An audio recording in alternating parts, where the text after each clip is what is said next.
पंतप्रधान नरेंद्र मोदी आज बिहार आणि ओडिशाच्या दौऱ्यावर आहेत। आज दुपारी ते बिहारमधल्या सिवानला भेट देणार आहेत। यावेळी पंतप्रधान बिहारमधल्या पायाभूत सुविधा आणि सामाजिक आर्थिक विकासाला मोठी चालना देण्यासाठी विविध विकास प्रकल्पांची पायाभरणी आणि उद्घाटन करणार आहेत। या प्रसंगी ते उपस्थितांना संबोधित देखील करतील।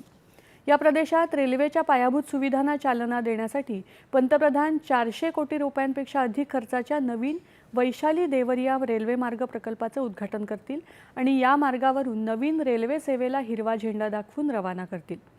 उत्तर बिहारमध्ये कनेक्टिव्हिटीला मोठी चालना देण्यासाठी पंतप्रधान मुझफ्फरपूर आणि बेतिया मार्गे पाटलीपुत्र आणि गोरखपूर दरम्यान वंदे भारत एक्सप्रेसला हिरवा झेंडा दाखवून रवाना करतील। Make in India make for the world या दृष्टिकोनाला चालना देत पंतप्रधान गिनीमध्ये निर्यात करण्यासाठी मरहोरा कारखान्यात तयार केलेल्या अत्याधुनिक लोकोमोटिव्हला देखील हिरवा झेंडा दाखवतील।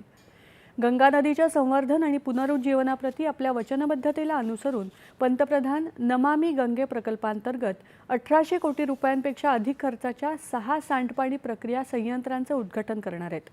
बिहारमधल्या विविध शहरांमधल्या पाणी पुरवठा, स्वच्छता आणि सांडपाणी शुद्धीकरण प्रकल्पांची आणि 500 मेगावॅट क्षमतेच्या बॅटरी ऊर्जा साठवण प्रणाली स्थापनेची पायाभरणी देखील पंतप्रधानांच्या हस्ते होणार आहे। बिहारमधल्या प्रधानमंत्री आवास योजना शहरीच्या 53,600 पेक्षा अधिक लाभार्थ्यांना पंतप्रधानांच्या हस्ते पहिला हप्ता प्रदान केला जाणार आहे।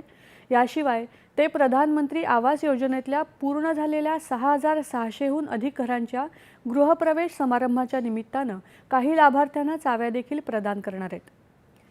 संध्याकाळी ओदिशातल्या भुवनेश्वरला भेट देणार असून ओदिशा राज्य सरकारच्या वर्षपूर्तीनिमित्त आयोजित राज्यस्तरीय कार्यक्रमाचे अध्यक्षस्थान ते भूषवणार आहेत। तसंच 18,600 कोटी रुपयांपेक्षा अधिक खर्चाच्या विविध विकास प्रकल्पांचे उद्घाटन आणि पायाभरणी करून ते उपस्थितांना संबोधित करतील।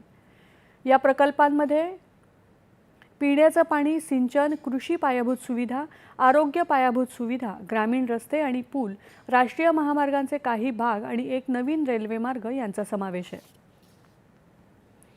केंद्रीय गृह आणि सहकार मंत्री